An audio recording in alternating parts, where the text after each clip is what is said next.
Jaque A2, un podcast de ajedrez para descubrir la dimensión cultural del milenario juego. Producido por Diario Sur, con Manuel Azuaga Herrera y Roberto López Fernández.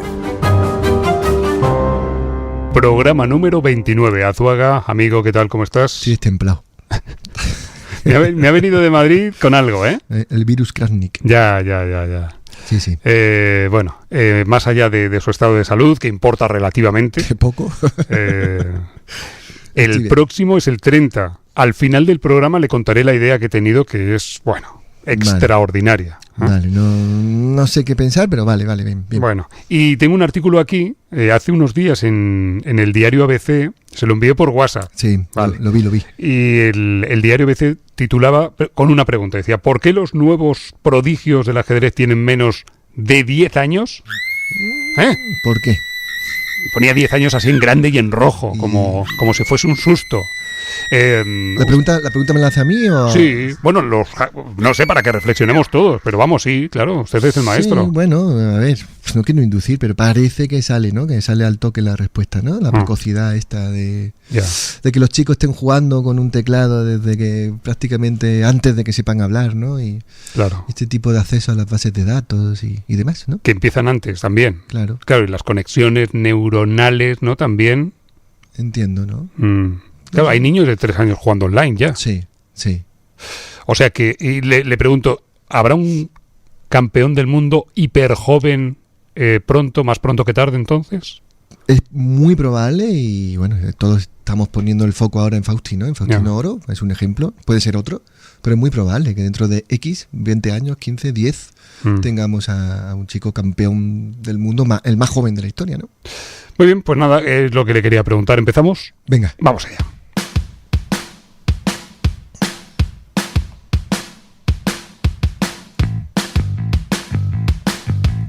Hola, amigos, amigas, bienvenidos al tablero, a nuestra partida semanal, bienvenidos a Jaque A2, tu podcast favorito de ajedrez. Con todos ustedes, un hombre que viene tocado de Madrid, espero que no hundido. Manuel Azuaga, maestro, ¿cómo está?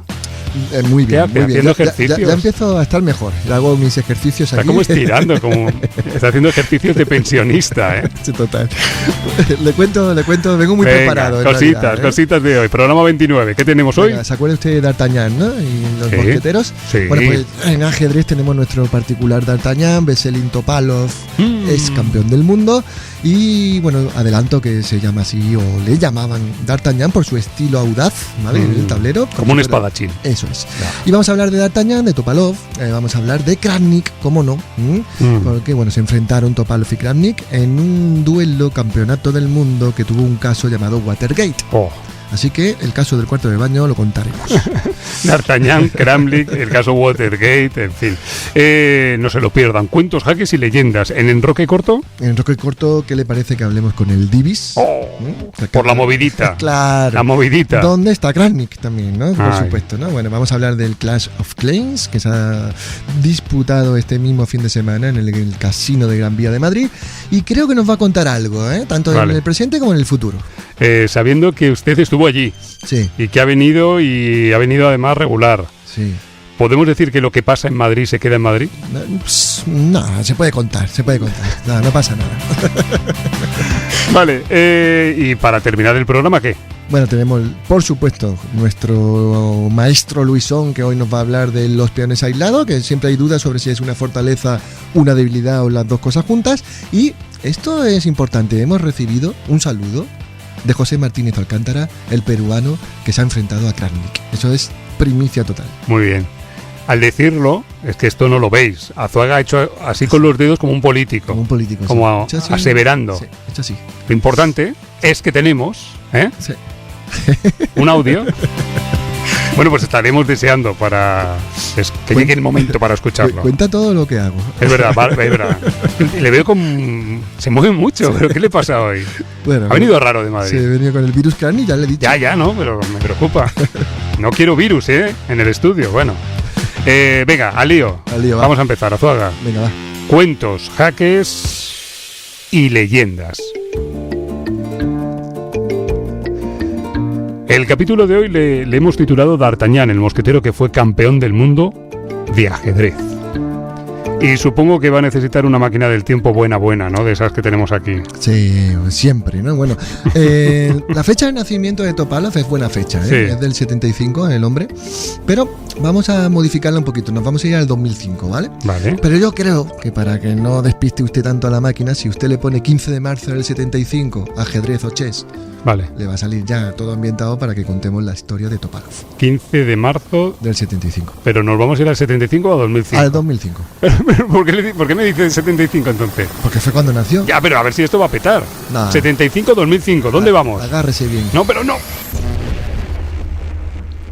Ya sabía yo que esto iba a acabar regular. Mire dónde estamos. A ver. 2005. Ya. 2005. Y dice la máquina, estamos en un lugar muy hermoso. Sí. Estamos en Potrero de los Funes, provincia argentina de San Luis. ¡Ole!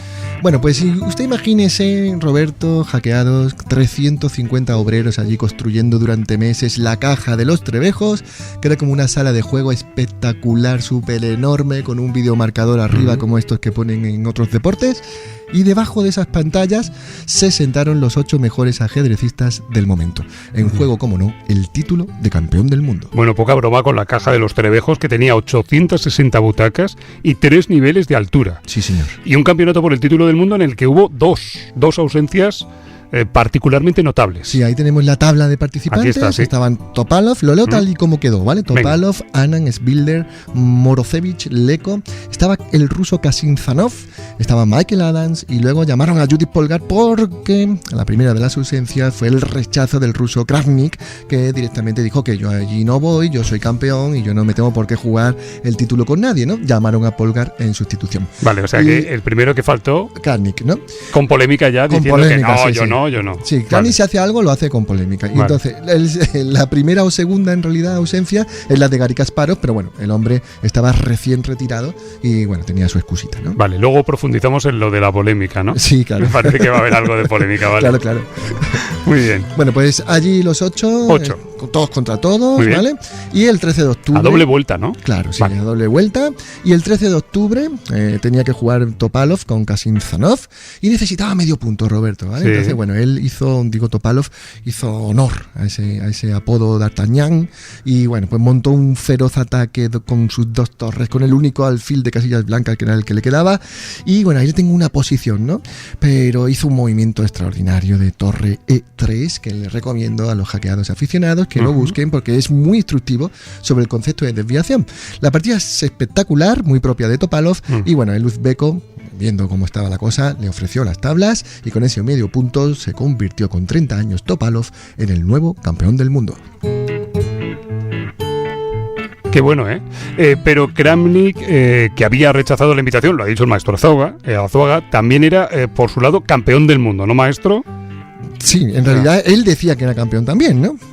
Pero claro, esto es un poco confuso. 2 campeones del mundo. Sí, ¿O Topalov o Kramnik? realmente es muy confuso. Yo me acuerdo de pequeñito, en esta época yo, no sé, pues tendría 10 y algo, largos 20, ¿no? Y yo me acuerdo pues, que desde el 93, que tenía 15 o 16, no me enteraba, ¿no? Porque Claro. campeón del mundo por un lado, campeón del mundo por otro, ¿no? Claro, entonces esto es porque desde el 93 el ajedrez, bueno, vivía con el cisma, ¿no? El cisma este, que era una situación muy insólita que había provocado el propio Kasparov, ¿no? Abandonando la FIDE y creando la Asociación Profesional de Ajedrez, la PCA, ¿no? Entonces, durante un tiempo, Roberto, asistíamos todos muy perplejos a la celebración de 2 campeonatos del mundo, ¿vale? Entonces, bueno, algunos jugadores incluso jugaban en los 2, ¿no? A ver si en alguno de ellos, ¿no? Bueno, pues la afición sabía, no obstante, que Kasparov, el ogro de Bakú, era el auténtico número 1, es lo que hoy pasa, por ejemplo, con Carlsen, ¿no? Que aunque no juegue, todos sabemos que es el mejor, y esta certeza colectiva, pues devaluaba un poco el título asociado a la FIDE, que era el que estamos contando de Potro de los Funes, ¿no? Allí en Argentina. Y quizá por esto Kramnik rechazó jugar allí en Argentina para medirse solo, él y Topalov, él y así como en un duelo unipersonal, Frente a frente. y no contra 7 rivales más, ¿no? Madre mía, Kramnik, ¿eh?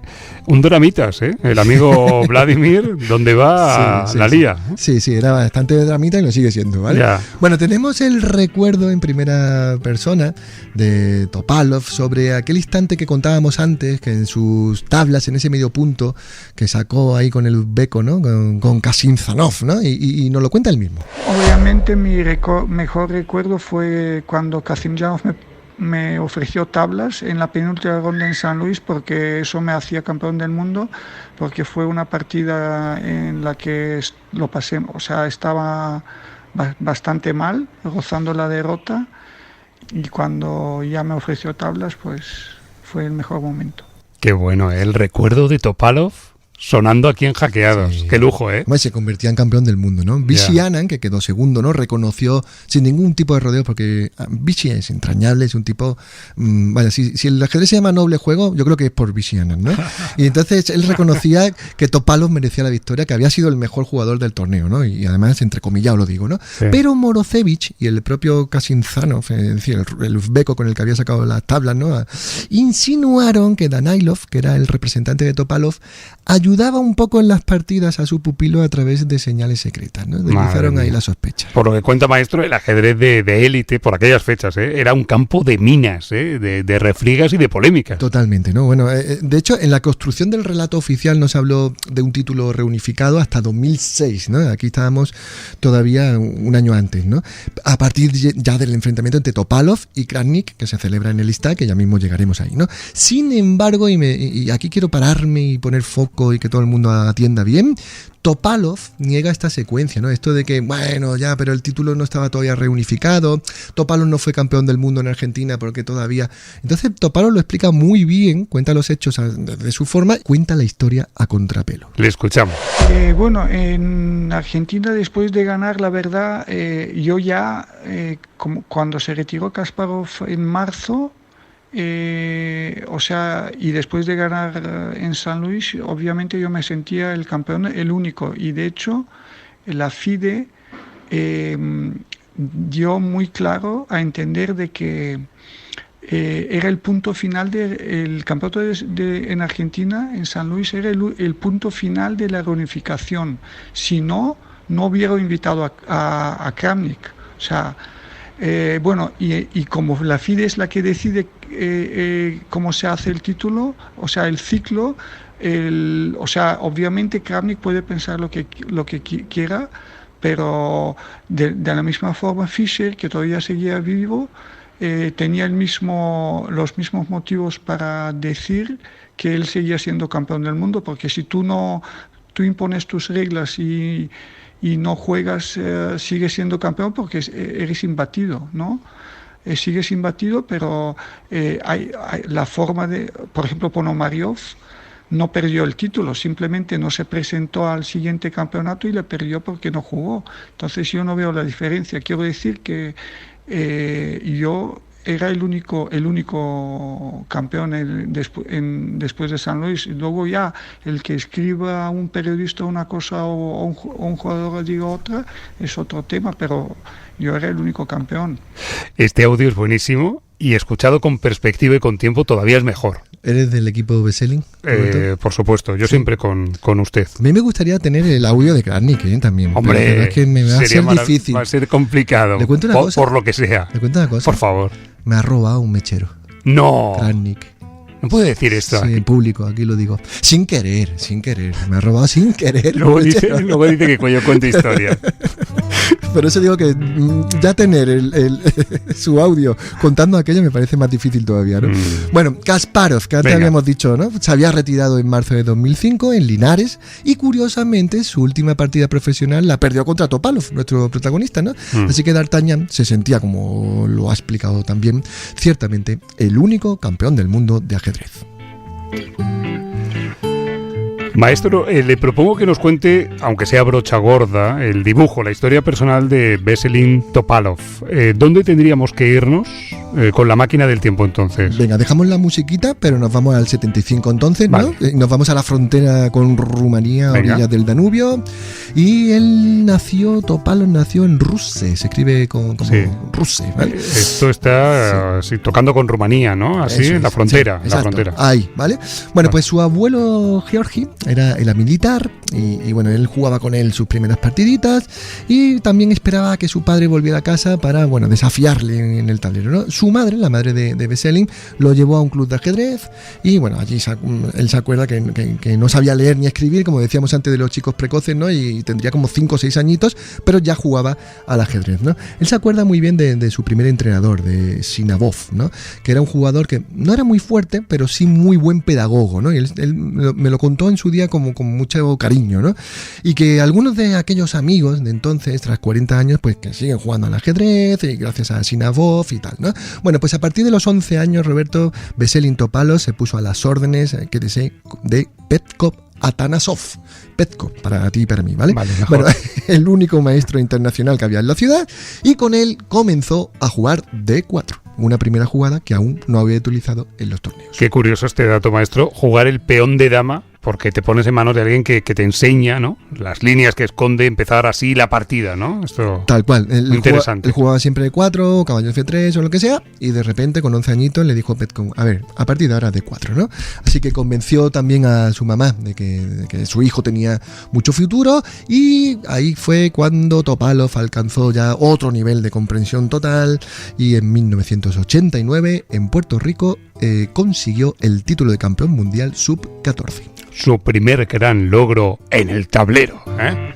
Así que podemos decir a modo de eslogan publicitario, pon un Petkov en tu vida, ¿eh? Total. Y la historia continúa, ¿no? Después de ese hito 89 Puerto Rico, ¿no? Sí, de hecho aquí hay un dato que no se ha contado casi nunca, yo no lo he leído por ahí más que alguna vez suelta, me parece un dato extraordinario, lo vamos a contar ahora mismo, y es que el subcampeón de aquel torneo en Puerto Rico en 1989 fue un chico ruso con el que años más tarde Topalov mantendría una rivalidad que trascendió los escaques, Vladimir Kramnik. ¿De verdad? ¿En serio? Sí. Pero por favor, hagan una película o un chiste de todo esto. Total. En fin, continúe. ¿Qué más? Bueno, a los 3 meses de aquella gesta en Puerto Rico, con Kramnik ahí en el puesto segundo, ahí como, ¿no?, urdiendo lo que más tarde haría en el futuro, pues, bueno, sucedió, más concretamente, el 9 de noviembre de 1989, un acontecimiento histórico porque cayó el muro de Berlín.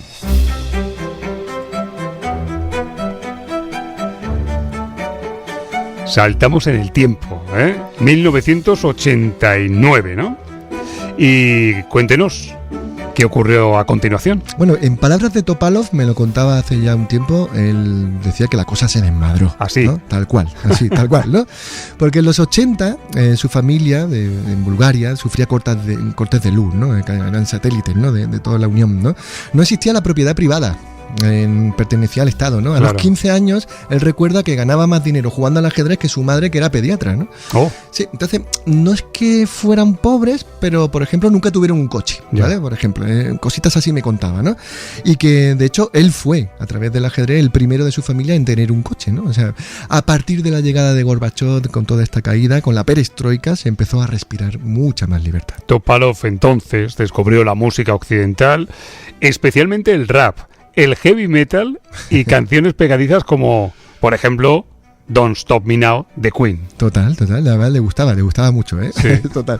Bueno, pues efectivamente en los 90 Topalov lo quería todo, ¿no? Y eso explica que con su viejo Citroën, ese primer coche que tenía, junto a su entrenador y amigo Danailov, pues decidieran recorrer 4.000 kilómetros para llegar a Guipúzcoa, al Goibar, ¿no? Y allí jugó Veselin su primer torneo en España. Un torneo que fue el primero de muchos, si no me equivoco. Claro, sí, Javier Cordero, que es un divulgador, escritor magnífico, ha hecho ahí como un estudio, ¿no? Y él pues data en 1992 y nos cuenta que Topalov jugó un total de 177 partidas, ¿no? Entonces se fueron recorriendo un montón de ciudades y fueron jugando todo tipo de torneos, ¿no? Uh-huh.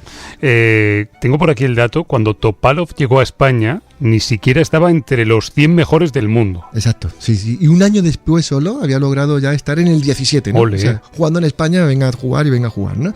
Bueno, pues comenzaron, por tanto, a invitarlo ya a torneos de máxima categoría, las Olimpiadas de Moscú en el 94, en el Memorial Max Eve de Ámsterdam en el 96, y Topalov demostró, Roberto, que iba muy en serio, ¿no? Ahí empezaron a llamarle D'Artagnan, y en ambas citas, las que acabo de decir, en Moscú y en Ámsterdam, derrotó a Garry Kasparov, ¿no? Que eso ya eran palabras mayores.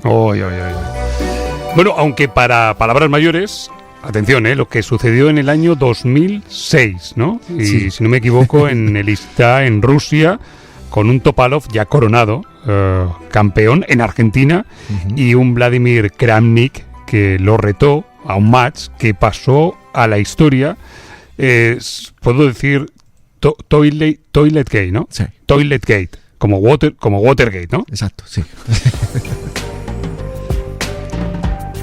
Cuéntenos esta historia porque es buenísima también. Sí, bueno, aquí ya estamos en la polémica de la polémica, ¿no? En el escándalo total. Venga, pues el caso de los retretes, ¿no? La organización acondicionó unas salas de descanso para cada jugador, para Topalov y para Kramnik. Sí. En el interior de cada sala había un cuarto de baño, y para garantizar el juego limpio se instalaron unas cámaras de videovigilancia, ¿no? En el descanso entre la cuarta y la quinta partida del torneo, el equipo de Topalov, con Danailov a la cabeza, protestó muy airadamente ante el comité de apelaciones. La pregunta es ¿por qué? Claro, entonces, ¿Por qué protestó Danailov? claro, pues en opinión de Danailov, del resto del equipo, era muy evidente que algo extraño estaba sucediendo porque Kramnik se levantaba una y otra vez para visitar el cuarto de baño, y la sospecha que había era que apuntaba a que se estaba utilizando algún tipo de ayuda exterior. No, la polémica otra vez. Ay.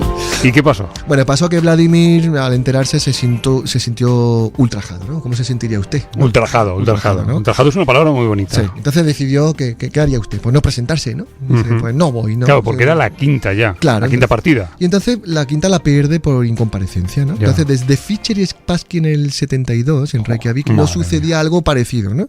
La delegación de Kramnik rusa justificó las visitas al baño diciendo que, bueno, que él iba allí a fumar, ¿no? Era la adicción al tabaco de Kramnik, ¿no?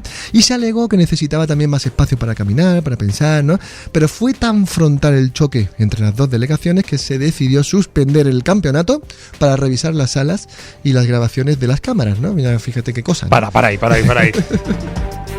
Se para todo. Se para todo. Se empieza a mirar cada centímetro de la sala, cada espacio, Total. cada ranurita, cada cable. Tal cual. ¿Y? Pues fíjate que has dicho cada cable y se encontró un cable de red en el techo del cuarto de baño de Kramnik. Pero los organizadores explicaron que el cable se había instalado allí para usarlo más tarde, cuando finalizara el torneo. Bueno. Pero bueno, esto es una historia tremenda, ¿eh? Finalmente, Roberto, en una atmósfera de desconfianza máxima, el duelo se reanudó y Topalov perdió en el desempate, perdió la corona, y desde entonces Topalov y Kramnik no se saludan. Qué mal rollo, ¿no? qué sensaciones más feas. Claro, lo contamos ahora con tiempo, con perspectiva, y nos parece hasta gracioso, polémico, ¿no? Tiene chicha, pero qué mal rollete, ¿eh? Claro, y esto, contado así un poquito resumiendo, es el caso de los cuartos de baño. Yo le pregunté a Topalov en su día si ya se había curado por fin de aquella herida, pasados los años, y esto fue lo que me dijo. El comité de apelación se reunió, vio los vídeos y preguntó a Kramnik las razones por tantas veces del baño, y él claramente mintió. Lo que pasa es que esas mentiras se ven en el vídeo, y como los rusos no enseñan el vídeo, yo puedo estar 1000 años hablando y mañana sale Kramnik y dice que no he ido ni una vez, yo no puedo probarlo. Lo que quiero decir es que la FIDE no tenía que haber permitido la desaparición de los vídeos. Yo creo que ellos lo saben perfectamente, pero como es una federación controlada por la Federación Rusa, tampoco lo pueden hacer. Están un poco con las manos atadas. No se deja nada, Topalov. No, habla claro, directo, es un espadachín. Es el D'Artagnan. Ya, pero ante una situación así, cada uno, lo asume de una manera, y me parece que es muy, muy interesante. Creo que tenemos otro corte, ¿no? Claro, ahora Topalov desarrolla un poquito más el asunto y lo compara además con un caso olímpico muy conocido. Si tú ves escándalos en los Juegos Olímpicos de Sochi, más o menos fue parecido, destrucción de pruebas, al principio obviamente estaba todo... El Comité Olímpico Ruso lo estaba negando, pero al final, como el Comité Olímpico no está controlado por Rusia, pues al final fueron castigados, pero en el ajedrez es otro tema, pero más o menos, obviamente Kramnik nunca va a decir, ay, perdón, claro, es que lo siento y... en principio ya sabes que las cárceles están llenas de gente inocente, ¿no? Qué testimonio. Bueno, ese final me parece tremendo, ¿eh? Bueno, vamos a contar un poquito qué pasó, porque tampoco se conoce mucho lo que voy a contar y ya ponemos la guinda a la historia de D'Artagnan. Me ha encantado, me ha encantado. Pero fíjese que cierre, ¿no? Y es que en 2010 Topalov vuelve a disputar el título del mundo, esta vez con Vishy Anand. Además lo hace en Sofía, en casa, ¿no? En Bulgaria. Pierde la última partida, es decir, ya gana por fin Vishy Anand. Y él reconoce que fue su derrota más dolorosa porque entre 2005 y 2010, en ese periodo, Anand y él estaban a un nivel muy parecido. Y esa partida, justo esa, decide quién de los dos iba a ser como el ganador del periodo de la historia, ¿no? Bueno, pues tras su victoria, Anand declaró públicamente que había recibido consejos de Garry Kasparov, un joven Magnus Carlsen y de un tal Vladimir Kramnik. De nuevo, la sombra paisada de Kramnik, Como siempre le pongo nombrete, respóndame... Al toque. Sí o no, al toque, y si quiere, hasta con la cabeza. ¿Usted lo de los baños? ¿Piensa que hubo allí algo? ¿Walkie-talkies? Hubo algo muy feo, sí. Vale. Sí. Pues nada, ahí lo dejamos. Cuentos, jaques y leyendas.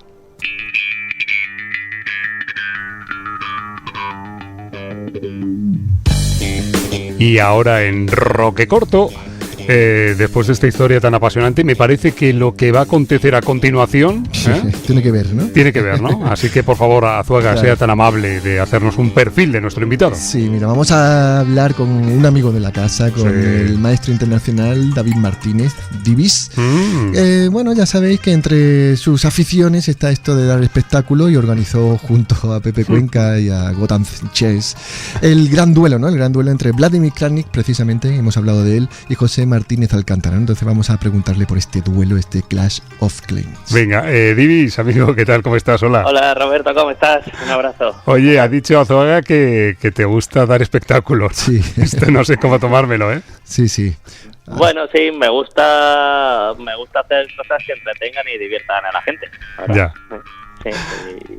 Y así fue este fin de semana, la verdad. Sí. Oye, por si algún oyente despistado no se ha enterado de qué estamos hablando, cuéntanos en un minuto, si es posible, en qué consistía este espectáculo y cuál ha sido, ahora que están pasando las turbulencias y las resacas, tu balance general del espectáculo. Sí, bueno, pues un match de 3 días entre el campeón mundial, que es Vladimir Kramnik, y un super talento peruano ahora representando a México, que es el gran maestro José Martínez. Un match que se jugaba inicialmente a 36 partidas de Blitz. Blitz son partidas de 3 minutos con 2 segundos de incremento, es decir, son partidas muy rápidas, y que venía en un contexto en la que Vladimir Kramnik había sacado unas estadísticas mostrando que José Martínez no podía jugar tan bien al ajedrez online, y dejando caer que algo raro había detrás. Sí, deslizó sin decirlo, Roberto. De hecho, abandonó una de las partidas online que le tocó jugar contra el peruano, y por tanto, bueno, pues si uno suma tanto lo que publicó en tweet como lo que luego hizo abandonando, pues le estaba acusando de trampas, ¿vale? Bueno, vamos a escuchar un audio, Divis, y ahora te pregunto, ¿vale? A ver. No ha echado el F1, le queda un segundo. ¿Qué ha pasado? Adamacín. ¿Qué? Ha ganado José Martínez. ¿Qué? No, pero ha pasado algo, ¿no? Ha pasado algo. Sí, ahora sí que ha pasado algo. No me lo creo. No me lo creo. Ahora sí que ha pasado algo. No, en esta partida no. Las caras de Pepe y del Divi son... Ahora vamos a estar 7 horas hablando con Kramnik, se le escucha a Pepe decir, ¿vale? Bueno, Madre mía. Divis, tras vivir, esta era la segunda incidencia, ¿no?, que se sufrió en el duelo, tras vivir momentos de tantísima tensión, la estamos escuchando, como los que habéis vivido, ¿cuál ha sido el peor momento de todos? ¿Dónde dijiste, esto se va al garete? Bueno, hubo un momento, te diría, el sábado a las 3:20 de la tarde, se había ido, básicamente. Básicamente ahí había ya una negociación de unas 3 horas y parecía que no se podía mover. Pero bueno, de cierta forma medio milagrosa se logró arreglar. La verdad es que el sábado por la mañana no lo pasé nada bien. Y bueno, pues salió adelante. Básicamente también porque José aceptó cambiar las condiciones que habíamos hablado inicialmente.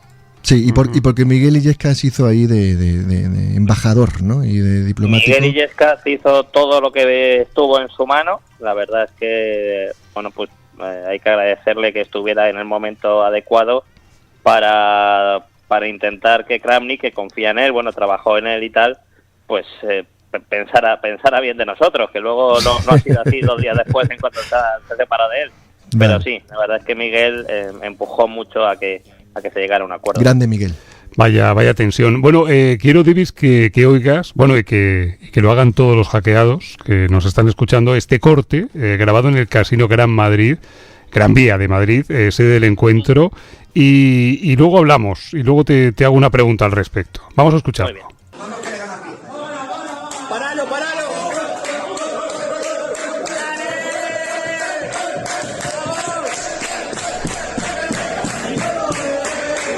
Divis, explícanos qué está pasando aquí. Yo creía que esto parecía las barras bravas, el Frente Atleti de un partido de fútbol. ¿Qué es esto? Sí, bueno, pues nosotros siempre hemos creído que el ajedrez, explicado de cierta forma, narrado de cierta forma y juntándose público en algún lugar que invite a hacerlo, se puede vivir con mucha pasión.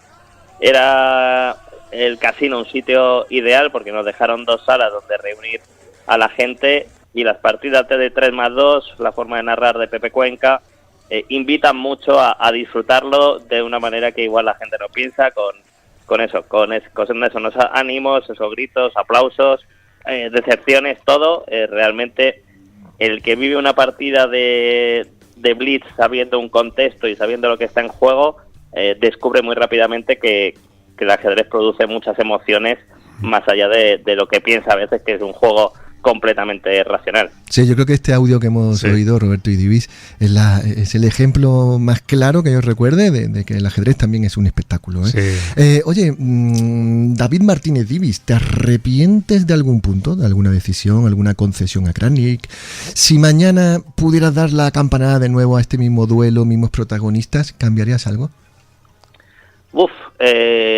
Intentaría cambiar pequeñas cosas que luego no sé, claro. Hubiera insistido un poco más en decir que los ordenadores no se podían abrir en ese momento. Yo se lo dije 2 veces a Kramnik y no cedió. Lo hubiera intentado otra vez con alguna otra idea. Por supuesto, hubo un fallo que bueno, no es responsabilidad mía porque obviamente yo no estaba en la sala, pero hubiera advertido, ¿no? El primer fallo que ocurre porque la hora del portátil está mal puesta, pues sí, ahora me lo dices, hubiera dicho, oye, revisar la hora, ¿no? Claro. Y poco más, o sea, pero son cosas que también se saben a posteriori, ¿no? Creo que las decisiones que tomamos, dado lo que ocurrieron, fueron justas.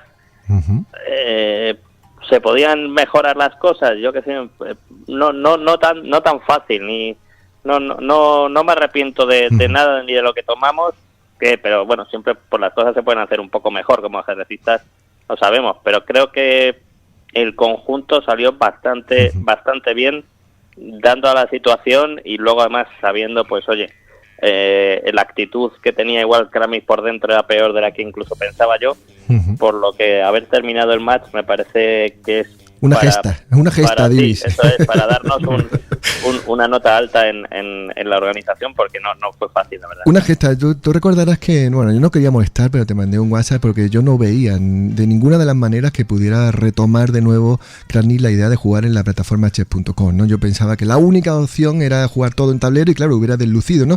Por eso me parece una gesta que lo pudierais convencer y que al final el match llegara a término, ¿no? Oye, sí, Divis. yo también lo veía muy difícil, sobre todo, bueno, pues cuando Miguel me dijo un poco antes de que nos reuniéramos con Kramnik, oye, estoy aquí, no te importa si estoy, y digo al contrario, pero ella me dejó caer en ese audio que me mandó, lo veo muy difícil, está muy... O sea, él antes de que llegara ya me quiso advertir de que no iba a ser posible, y él, de hecho, si habíamos quedado a las 12, a las 11 publicó que no iba a jugar Madre mía. Entonces, bueno, lo hizo público, me lo dijo Miguel, y bueno, pues jugó, así que me parece que sí, salió bien. Oye, una pregunta que me consta que es peleaguda, que es incómoda, pero que está en el centro del debate de los aficionados, y sé además que eres parte, y no quiero ponerte en un aprieto, pero ¿en qué lugar queda la plataforma de juego chess.com?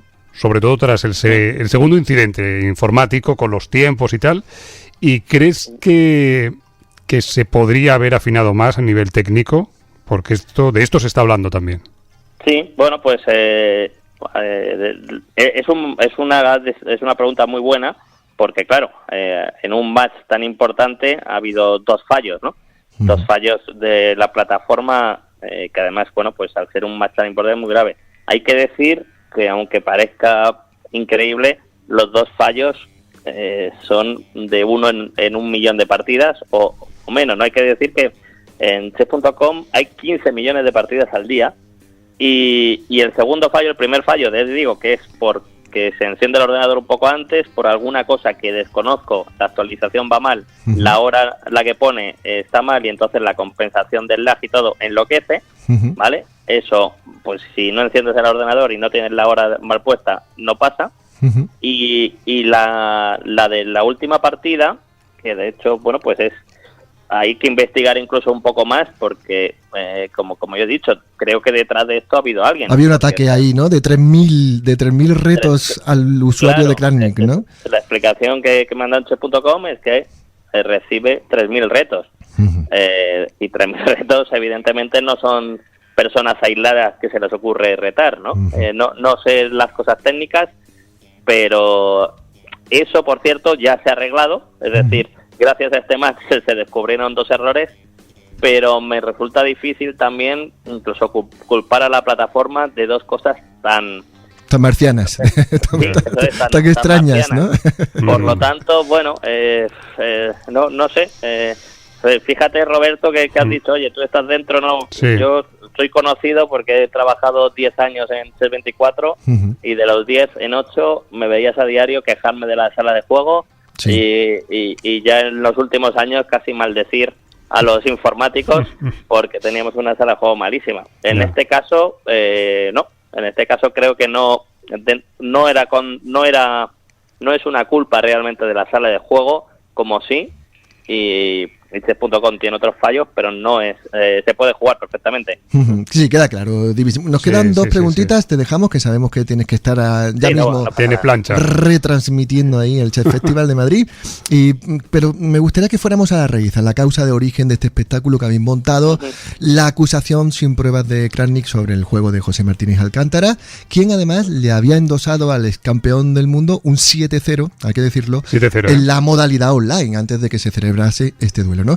La pregunta es, Divis, ¿crees que Kramnik sigue pensando lo mismo sobre José Martínez? La verdad es que yo tenía intención de hacerle esa pregunta tras el match, pero como no se dio, pues no tuve oportunidad. Pues yo creo que es tan cabezón que creo que sí, que creo que debe pensar, pues eso. Espero, realmente me hubiera encantado, y en una de mis intenciones era que por lo menos reconociera, ¿no? No quería ni que lo reconociera. Para mí que con que saber o con que notar que él pensara, ostras, que el ajedrez resulta que en el ajedrez en tablero es diferente al ajedrez online, yo me hubiera quedado bien satisfecho. En cierta forma, oye, el resultado es que Kramnik en el tablero ganó por 1 punto, y y José Martínez, aún quitándole una partida ganada, le ganó por 4. Total. Como digo, se necesitan más partidas y tal, pero la diferencia está aquí, que es la que todo el mundo piensa, es decir, la afirmación de que jugar por internet es diferente a jugar no tiene nada que en el ver. tablero y además hay que decir que en este juego por internet, en estas partidas, aún Kramnik tenía una pequeña ventaja adicional, que es que tenía 2 segundos por incremento más 1. Sí. El 3 más 1 por internet es otra modalidad diferente, muy diferente al 3 más 2 online y aún más diferente al 3 más 2 Sí. en el tablero, y eso lo sabemos todos los que practicamos. Y ya está. Y es que cuando él muestra sus estadísticas, que para él que dicen que son muy raras, lo que te tienes que fijar es en esa modalidad y verás que no es tan raro. Sí, queda clarísimo. Yo creo que lo mismo Divis piensa que los 3.000 eran los 3.000 peruanos desde allí, ¿no? Atacándole allí el perfil o algo de eso. A él, personalmente. Oye, la última y la definitiva, ¿para cuándo un Clash of Clans 2, segunda parte? ¿Y con quién? Venga, Queremos más. venga, queremos exclusivas.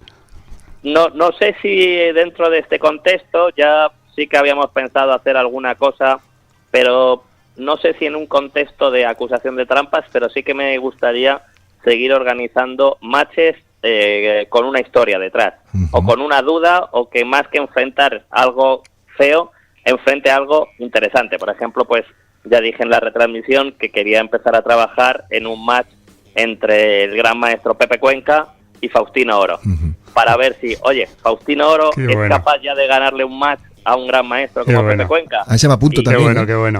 Claro, y que en este caso, ese choque de claims, de argumentos, ¿no? de discusión sea, bueno, habrá gente que diga que un gran maestro todavía le gana a Faustino Oro a un ritmo clásico y Faustino no, y además, pues también en este caso, creo que a Faustino jugar partidas contra un gran maestro clásicas le viene bien por todos lados. Entonces, por ahí ahora van mis tiros, como buscar argumentos y buscar contexto, porque creo que una de las cosas por las que este match ha triunfado es porque tiene un storytelling, ¿no? Que es algo Sí. que igual le falta muchas veces al ajedrez y que es muy importante. Una historia detrás y ser capaz de construir algo que interese. Es algo que le falta al ajedrez cuando se repiten siempre los mismos torneos, cuando no hay rivalidades y cuando tenemos también la mala suerte igual de que el campeón del mundo se retira. Bueno, el Carlsen, el que es campeón del mundo ahora, no le conocemos nadie, no le conoce nadie ni juega. Entonces eso, crear historias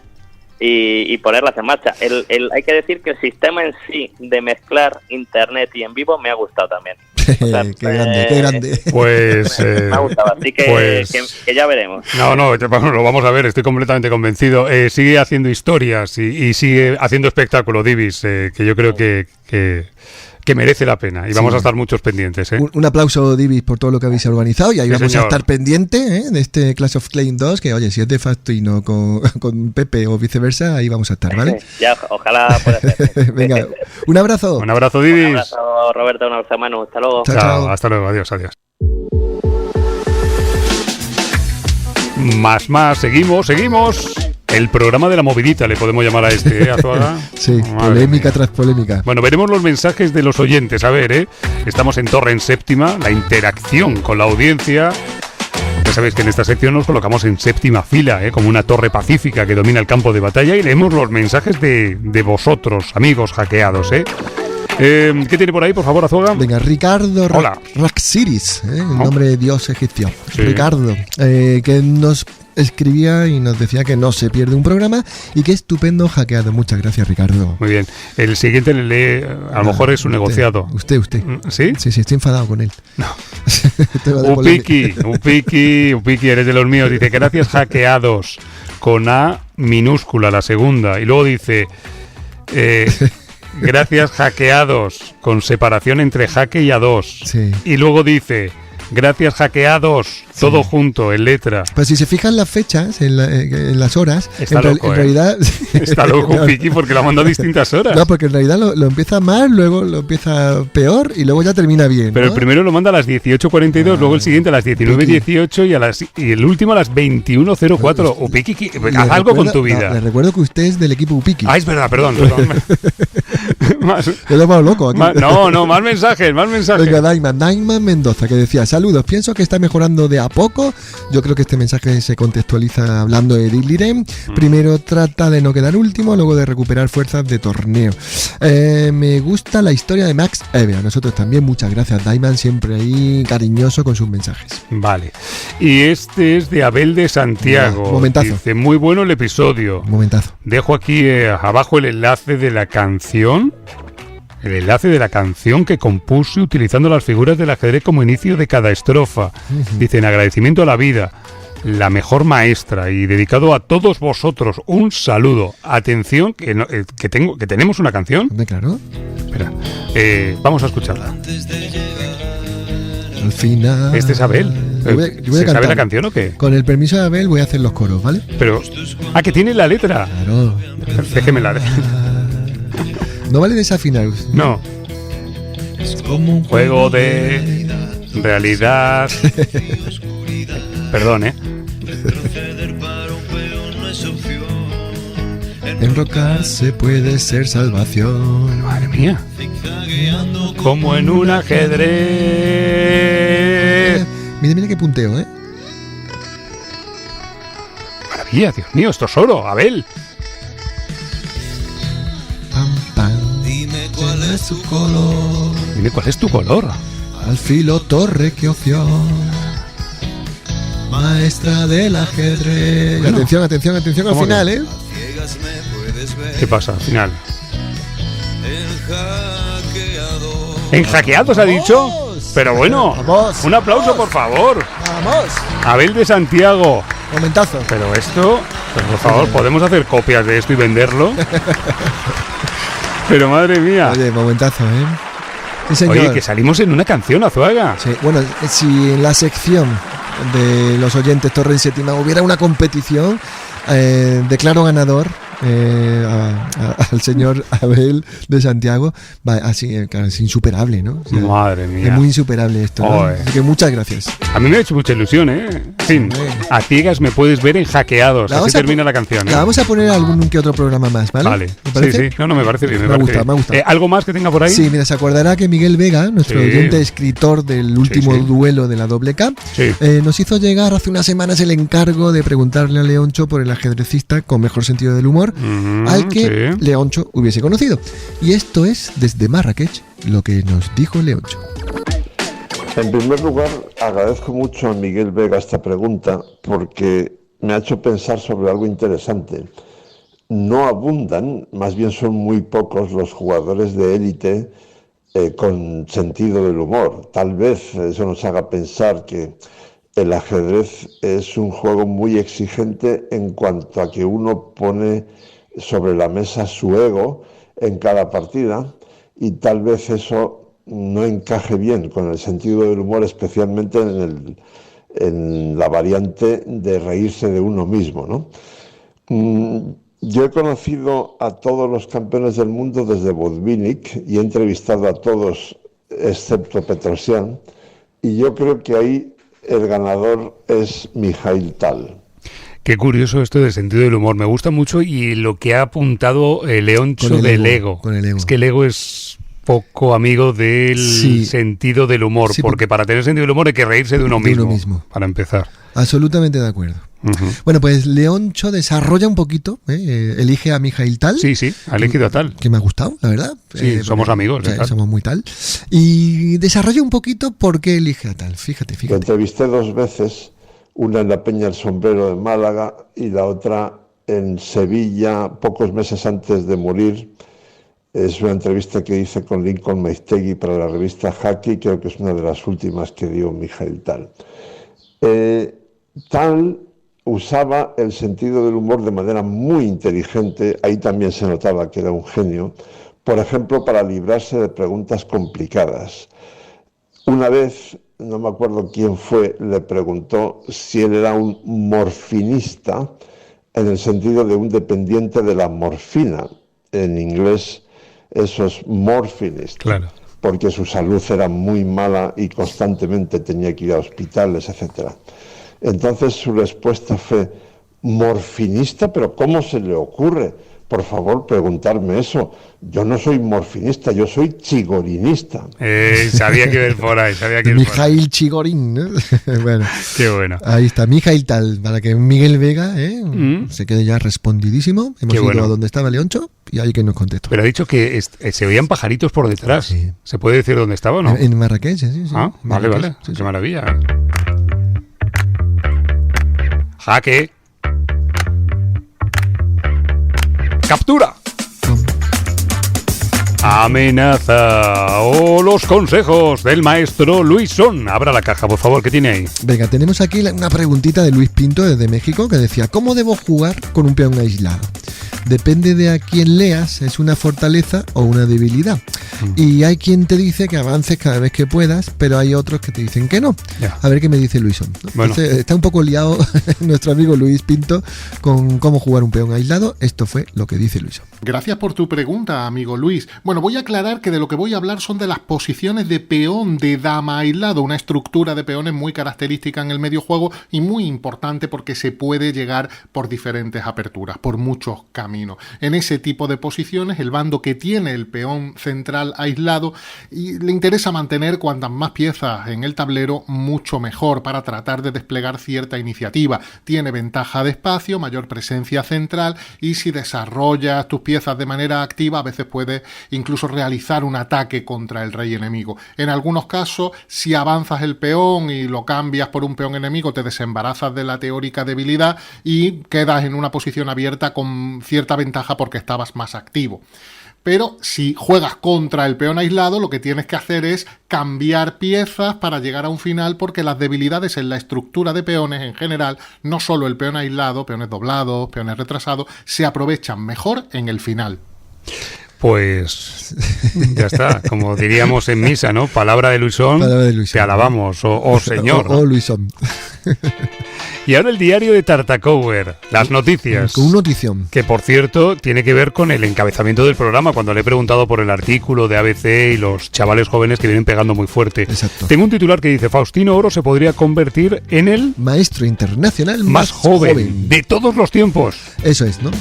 Bueno, ya le queda muy poquito, ¿no? Y es que hace nada, del 24 de mayo al 2 de junio, se ha disputado en Medellín, Colombia, el Campeonato Continental de las Américas 2024 y Fausti ha terminado en segunda posición con un resultado de verdad brutal, como dicen, 8,5 de 11, obteniendo su segunda norma de maestro internacional. Se necesitan 3, ¿vale, Roberto? Esto es como cuando vas consiguiendo, dicen una norma, 2 normas, le falta una última ya, pero es que además su rendimiento en este torneo ha sido de 2,494, es decir, 2.494 puntos de elo, y bueno, eso es una barbaridad para la edad que tiene, ¿no? Así que Roberto, el argentino, 10 años, Faustino Oro, está a solo una norma y a un punto de convertirse en el maestro internacional más joven de todos los tiempos. Madre mía. Tengo por aquí que el récord lo ostenta el gran maestro norteamericano Misra, ¿no? Misra. Que consiguió su título a la edad de 10 años, 9 meses y 20 días. Sí. Y ahí está Fausti intentando desbancarlo, ¿no? Todos con Fausti, ¿eh? Sí, no, aquí somos del team Fausti. A ver, que Misra no cae bien, pero Fausti. Y ahora, para terminar este programa 29, la Gran Diagonal, el saludo de un personaje del mundo del ajedrez, que eso, nos envía un saludo y además suele proponernos una pregunta. Esta vez va a ser un saludito, pero el saludo es tan especial que le hemos traído directamente del duelo, ¿no? Del duelo Clash of Clans. Y bueno, pues es el hombre que ha ganado a Kramnik. Hola, soy el gran maestro José Martínez y les mando un saludo a todos los fanáticos amantes de hackeados. ¿Se ha fijado en la voz que tiene José Martínez Alcántara? Ha sido muy rápido, ¿eh? Póngalo. Venga. Hola, soy el gran maestro José Martínez y les mando un saludo a todos los fanáticos amantes de hackeados. Buena voz, ¿eh? Le voy a hacer una pregunta, Roberto. Sí. Y a los hackeados. ¿Qué? ¿Usted cree que este mensaje lo mandó antes o después de ganar a Kramnik? Yo creo... Póngalo. ¿Qué? ¿Otra vez? Sí. ¿No es un abuso esto? No, póngalo. A ver... ¿antes o después? ¿Qué pensáis? Hola, soy el gran maestro José Martínez y les mando un saludo a todos los fanáticos amantes de hackeados. Pues mira, iba a decir antes y ahora digo después. Yo la semana que viene se lo digo. ¿En serio? Sí. Pero no me haga esto. Claro. Bueno, hacemos una cosa. Usted me dice la semana que viene esto y yo le digo la semana que viene lo que tengo pensado para el programa 30. No me dígamelo ya, ¿no? Pues se lo iba a decir, pero... Venga, vale. Empecé diciendo, al final le diré, pero si usted no me dice lo de antes o después... Yo no se lo voy a decir. Pues entonces yo no se lo digo tampoco. Bueno, pues nos enfadamos. Pues me voy. Pues yo también. Programa 29, el próximo el 30. Número redondo, ya sabéis que nos hemos metido en una tontería absoluta, que es en los... ¿Que se va? ¿Pero dónde va? Que estoy hablando... Que se ha ido. Bueno, me quedo solo. Esto es la primera vez en Hackeados que me quedo solo. Es alucinante. Que en los 30 hacemos siempre algo loco y raro. Pues el próximo día. Azuaga. Me voy a ver qué le pasa. Azuaga, no se enfade. Azuaga.